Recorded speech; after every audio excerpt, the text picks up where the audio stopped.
हाँ ठीक है, कुरान में ही है ज़कात का भी जिक्र है। फरमाइए, जगह सलात के बाद ज़कात का ही तो जिक्र आता है ज्यादा। बिल्कुल मिलाकर अल्लाह ने रखा है इनको। अकीमुस्सलात व आतुज़ ज़कात। वो मैंने एक चैनल पे सुना मौलाना साहब, जहाँ से मैं बात शुरू करता हूँ, कि वहाँ पे वो सैयद कोई साहब थे, तो उसने कहा कि ज़कात किसी को बताकर देने की जरूरत, बताकर देनी चाहिए ये कि ज़कात है। तो मैंने आपसे सुना था कि भाई किसी के इससे नफ्स को मजरूह होने से बचाने के लिए अगर किसी मदद कर दिए भाई बहन की या रिश्तेदार गरीब की, और ये वो और तो बताकर ना दी जाए, तो ये मच मोर बेटर देन मतलब बताने से। बिल्कुल अमीन शाह साहब, क्या करें, दीन बेचारा हो गया गरीब और मजलूम, जिसका जी चाहता है इसके बारे में ख्याल आराई करता। अब उनसे कोई सैयद साहब से पूछता कि किस मसलक में है कि ज़कात बता कर देनी चाहिए, किसी ने भी नहीं लिखा।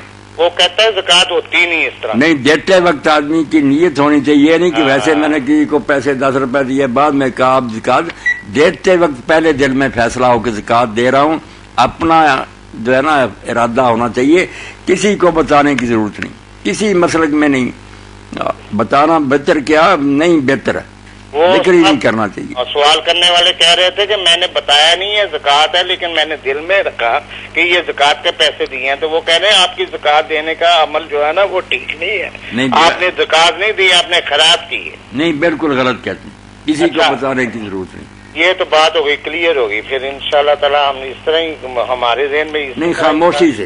ये भी मैं आपको बता दूं कि देते हुए ये कहना जरूरी नहीं होता कि ये ज़कात है, बस दिल में नीयत होना काफ़ी है। बाज़ औक़ात सामने वाले की इज़्ज़त नफ्स के मजरूह होने का खौफ होता है, ऐसी सूरत में फ़ुक़हा ने इजाज़त दी है कि आप उसे तोहफ़ा भी कह सकते हैं, गिफ्ट कह लें, आप उसे ईदी का नाम दे दें, वैसी मदद का नाम दे दें, तो ये हो सकता है। तो ज़बान से ज़कात का लफ्ज़ अदा करना ज़रूरी नहीं, लेकिन क़ल्ब में नीयत ज़रूरी है। तो आपने गोया कि 50,000 उसको दिए कि लो यार तुम्हारी मदद मैं तुम्हें देता हूँ, ये ले लो, और ज़कात की नीयत कर ली, तो ये आपकी ज़कात 50,000 रुपये अदा हो गई। किसी को सदका या ज़कात दें तो क्या ये ज़रूरी है कि आप क्लियरली मेंशन करें कि आप ये किस वजह से दे रहे हैं, या सिर्फ मदद के तौर पे भी आप उसको मतलब उनकी हेल्प कर सकते हैं? ये बताना चाहिए भी नहीं, आप क्यों बताते हैं? इसकी कोई जिम्मेदारी अल्लाह ताला ने आप पर नहीं डाली। आपने सदका दिया, आपने ज़कात दी, आपने अल्लाह की राह में कोई खैरात की, आपकी नीयत वाज़ेह है, आप अपने भाई को दे दें बस जो देना चाहते हैं। इसके लिए ना बताना ज़रूरी है, ना मुतनब्बे करना ज़रूरी है, ना ये बताना ज़रूरी है कि ये ज़कात है, ये सदका है, ये खैरात है। आपका इत्मीनान होना चाहिए कि आप सही जगह पर दे रहे हैं बस। यानी वो के ना आदाब में है ना उसके तकाज़ों में से है कोई चीज़, और ये बल्कि उससे नुकसान होता है कि दिल आज़ारी हो सकती है। दिल आज़ारी हो सकती है, उसमें बाज़ औक़ात दूसरा आदमी एक गलत जगह पर अपने आप को समझ सकता है, इज़्ज़त नफ्स मजरूह होती है बाज़ लोगों की। ज़कात की क्या नीयत करना जरूरी है, और क्या जिसको आप ज़कात दे रहे हैं उसको बताना जरूरी है? तो भाइयों, नीयत तो हर चीज के लिए जरूरी है। बुखारी और मुस्लिम की मुत्तफ़क़ुन अलैह हदीस है, इन्नमल आमालु बिन्नियात। सही बुखारी की पहली हदीस यही है, अमाल का दारोमदार नीयतों पर है। नीयत दिल के इरादे का नाम है, जुबान से नहीं करनी होगी, दिल में कर ली काफी है। अब जिसको माल दे रहे हैं क्या उसको बताना जरूरी है? भाइयों, उसको ना बताना जरूरी है, क्योंकि उसकी इज्जत नफ्स की हिफाजत इस्लाम करता है।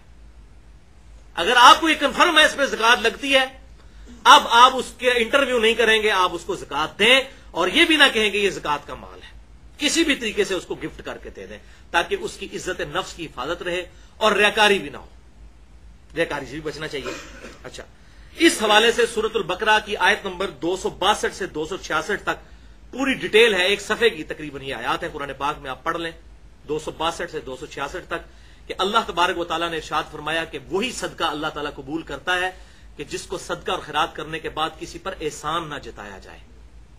फिर साथ इरशाद फरमाया कि अपने सदका और खैरात को बाद में एहसान जताकर जाया मत करो, इससे बेहतर है तुम किसी से अच्छी बात कर लो, बजाय माली मदद करने के अगर अच्छी बात कर लो वो तो अल्लाह के हुजूर कबूल हो जाएगी, लेकिन जिस माल को देकर उसको बाद में अज़ियत दी, एहसान जताया, तो ये अल्लाह ताला कबूल नहीं करेगा। और फिर आगे इरशाद फरमाया मिसाल देकर कि एक चटियल पत्थर हो, बिल्कुल प्लेन पत्थर, उस पर मट्टी हो और उस पर तेजी से आकर बारिश पड़े तो थोड़ी देर के बाद उस पर मट्टी का नामो निशान नहीं रहेगा। बिल्कुल इस तरीके से तुम्हारे सदका और खैरात जाया हो जाएंगे अगर तुमने बाद में किसी पर एहसान जताया या उसको ये रियाकारी वाला मामला किया। बोले आज़ुबिल्लाहि ताला।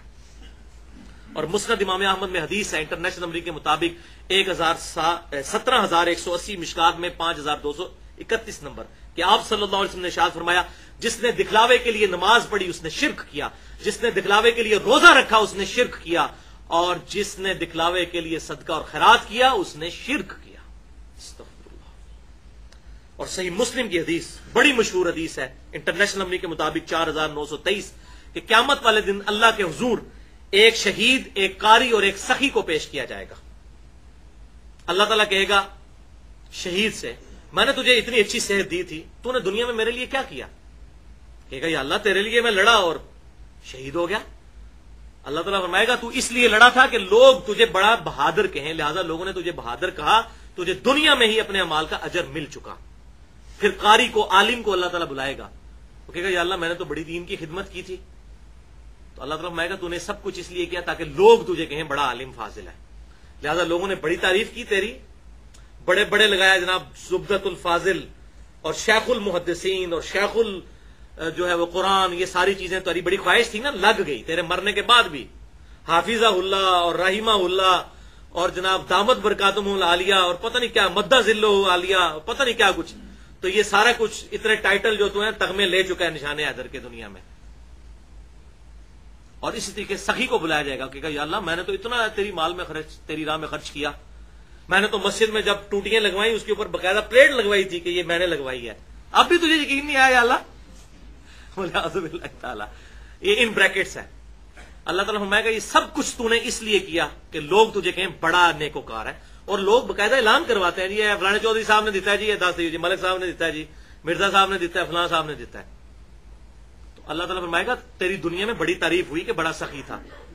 پھر آپ صلی اللہ علیہ وسلم ارشاد فرماتے ہیں اللہ تعالیٰ تینوں کو اوندا منہ کر کے دوزخ میں ڈال دے گا، وَلِعَوْذُ بِاللَّهِ تَعَالَى اللَّهُمَّ أَجِرْنِي مِنَ النَّارِ۔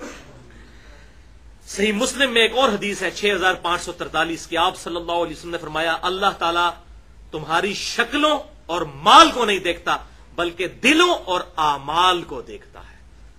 اگر دل میں صحیح نیت ہے پھر یہ اعمال قبول ہے۔ شکل سے، پگڑی اور داڑھی اور تسبیحوں سے، شلوار ٹخنے اوپر کر کے آپ پبلک کو تو بہت اچھا دھوکہ دے سکتے ہیں، اپنی خوبصورت شکلوں سے اللہ تعالیٰ کو نہیں دے سکتے، نہ میں نہ آپ۔ اللہ تعالیٰ شکلوں اور مال کو نہیں دیکھتا، اور ہم دیکھتے ہی یہ چیزیں، کتنے نورانی بزرگ ہیں اس کے ساتھ لگ گئے یا مال کی وجہ سے، اور اللہ تعالیٰ فرما رہا ہے نہیں، اللہ تعالیٰ دلوں اور اعمال کو، جس کے دل میں اچھی نیت ہوگی اور اس کے اعمال بھی اچھے ہوں گے۔ اور ایک اور حدیث بخاری اور مسلم کی متفق علیہ حدیث ہے، بخاری میں 660، مسلم میں 2380 کہ آپ صلی اللہ علیہ وسلم نے ارشاد فرمایا 7 لوگوں کو اللہ تعالیٰ کے عرش کا سایہ نصیب ہوگا اس قیامت کے دن جس دن کوئی سایہ نہیں ہوگا سوائے عرش کے سائے کے، اور ان میں 7واں فرمایا وہ شخص ہے جو دائیں ہاتھ سے صدقہ کرے اور بائیں ہاتھ کو خبر نہ ہو، یعنی چھپ کر صدقہ کرے ریاکاری کے ساتھ نہیں، اس کو اللہ کے عرش کا سایہ ملے گا۔ Second last point